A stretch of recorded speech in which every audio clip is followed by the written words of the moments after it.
Hi guys, வணக்கம். வாங்க இன்னைக்கு காணாங்கெளுத்தி மீன் எப்படி சம்பால் பண்ணலான்னு பார்க்கலாம். காணாங்கெளுத்தி மீனை நல்லா க்ளீன் பண்ணதுக்கப்புறம் மஞ்சத்தூள் உப்பு போட்டு நல்லா கலந்து வச்சுக்கணும்.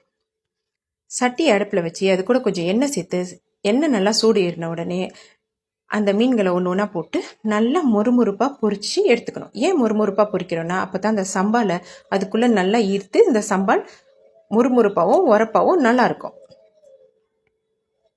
பாருங்கள், நான் இந்த ஸ்டேஜுக்கு பொரிச்சிருக்கேன் நல்லா மொறுமொறுப்பாக. இப்போ சம்பாலுக்கு 2 வெங்காயம், 2 பழுத்த மிளகாய், 3 காஞ்ச மிளகாய், 1 துண்டு இஞ்சி, 4 பல்லு பூண்டு சேர்த்து கொஞ்சம் தண்ணி சேர்த்து நல்லா பேச அரைச்சிக்கணும். இப்போ அதே மீன் பொரிச்ச எண்ணெயில வெங்காயம் கருவேப்பிலை கலந்து நல்லா கலந்து விட்டு ப்ரௌன் கலர்ல வந்த உடனே நம்ம அரைச்சி வச்ச பேஸை மிக்ஸ் பண்ணி அது கூட கொஞ்சம் உப்பு சேர்த்து நல்லா கலந்து விட்டுக்கணும்.